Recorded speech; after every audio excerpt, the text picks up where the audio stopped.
Мені не все одно, щоб партнери про нас щось зайве подумали. А ми абсолютно чесні, відкриті. Я не хочу співпадінь.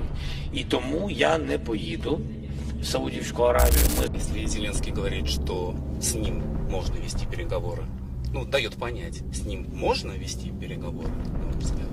Вести переговоры можно с кем угодно, только в силу своей нелегитимности он не имеет права ничего подписывать. Power is rarely about who holds the most weapons. It's about who gets to sit at the table. And right now, in Riyadh, a table has been set, but Ukraine and Europe is nowhere to be seen.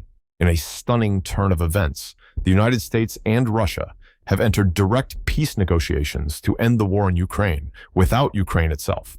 Europe has also been left out. The fate of an entire region is being decided behind closed doors, with the key players locked outside. So what's really going on here? Why is the West, once united against Russian aggression, suddenly cutting its own allies out of the equation? On February 18th, 2025, U.S. Secretary of State Marco Rubio and National Security Advisor Mike Waltz met Russian Foreign Minister Sergey Lavrov in Riyadh, Saudi Arabia. This marks the first direct, high-level peace talks between Washington and Moscow since the war began nearly 3 years ago. The goal? A ceasefire and a possible roadmap to normalize diplomatic relations. The problem? Neither Ukraine nor any European power was invited. The talks were arranged by Saudi Crown Prince Mohammed bin Salman, who has been pushing for a greater global diplomatic role. But the exclusion of Ukraine has raised immediate alarms, with President Vladimir Zelensky openly denouncing the negotiations as an illegitimate power grab. Zelensky has made one thing crystal clear: Ukraine will not accept any deal made without its direct involvement. But, as Putin said, he has no power to make any deals, so who should we trust? Do you have any message for Ukrainians who, after 3 years of fighting, might feel betrayed or disappointed at not having a seat at these initial talks in Saudi Arabia? Well, I think I'm really disappointed. I hear that, they're upset about not having a seat. Well, they've had a seat for 3 years. And a long time before that. This could have been settled very easily. Just a half-baked negotiator could have settled this years ago. So when they're worried about not being seated, you mean somebody that should have gone in and made a deal a long time ago? You could have made a deal. This is one that could have made a deal. There was no talk of this during the Trump administration. Putin would have never, ever done it. And I think I have the power to end this war. And I think it's going very well. But today I heard, we weren't invited. Well, you've been there for 3 years. You should have ended it 3 years. You should have never started it. You could have made a deal. I could have made a deal for Ukraine. You've been hearing now Europe is saying, well, I think we're going to go in and we're going to go. All of a sudden, you're going to end up in World War III over something that should have never happened. The exclusion of Ukraine isn't just a diplomatic slight. It's a seismic shift in how this war is being handled.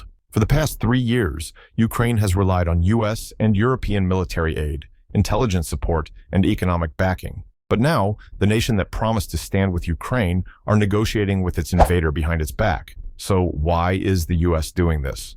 Why risk alienating an ally it has invested billions in defending? Well, the short answer is that presidents had changed, and Trump doesn't want no more war, according to him. So cutting down the aids will have Ukraine on the line and accepting any ceasefire agreement that comes. But why is Europe so enraged also? Why do they want to keep the war going? French President Emmanuel Macron and German Chancellor Olaf Scholz have publicly condemned the talks.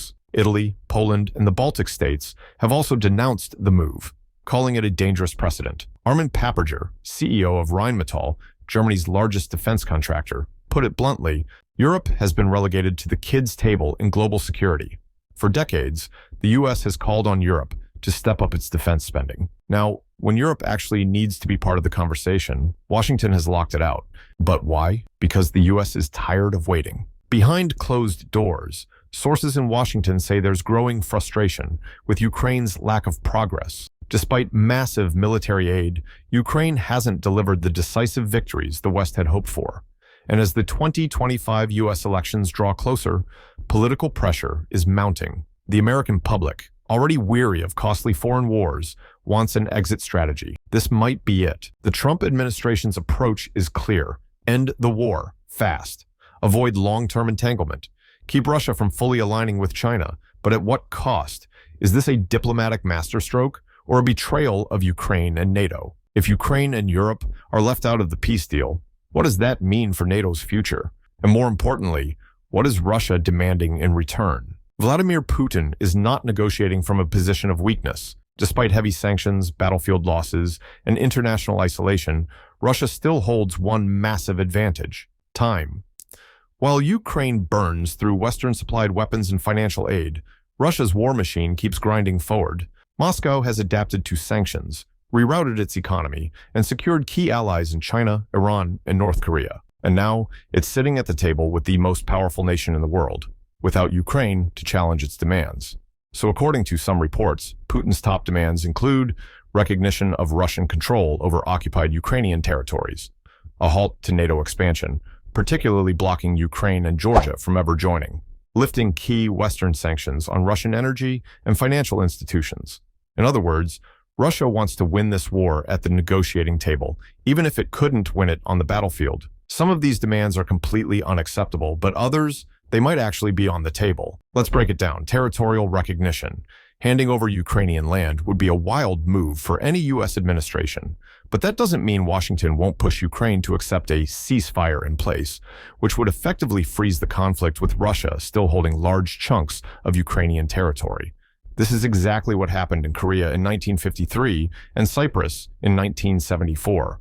Wars that never formally ended, but where the fighting stopped. If the U.S. sells this as peace with conditions, would Ukraine have a choice? NATO expansion.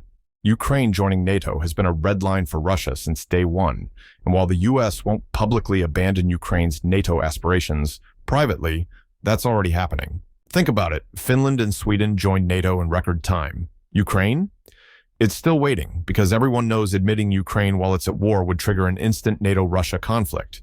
Would Washington quietly shelve Ukraine's NATO hopes in exchange for a ceasefire? That's a real possibility. Sanctions. Here's where things get tricky. The U.S. doesn't need to lift all sanctions, but some of them, that's already happening. Europe is still buying Russian LNG. India and China are importing record amounts of Russian oil. The Russian ruble, though struggling, hasn't collapsed. If the U.S. agrees to ease restrictions on Russian banking or energy sales, Putin could frame this as a massive victory, without the U.S. officially admitting defeat. The U.S. stops supplying weapons and money, Ukraine's ability to fight collapses overnight. Except, it's already happening. In the past 6 months, U.S. military aid to Ukraine has slowed to a trickle compared to 2022 and 2023 levels. Meanwhile, the Pentagon is shifting focus toward the Indo-Pacific, a clear sign that Washington is preparing for a future war with China, not a never-ending fight in Ukraine. If the U.S. walks away from Ukraine, Europe is screwed. Let's be brutally honest. Without U.S. military aid, Europe cannot sustain Ukraine. Germany's ammunition stockpiles, depleted. France's military production, years behind schedule. Poland and the Baltic states, loud supporters of Ukraine, but with limited military muscle. The UK, already cutting its own defense budget. This is exactly why European leaders are freaking out. They know that if Washington pulls back, the entire burden of supporting Ukraine falls on them, and they are not ready for that. But let's say Zelensky refuses to accept a U.S.-Russia brokered ceasefire. What then? Then Ukraine would be on its own. And if U.S. military aid stops completely, Ukraine's ability to keep fighting would crumble within months. Air defenses would run out of missiles. The army would be forced into retreat. It's a brutal reality, but one that Washington and Moscow understand perfectly.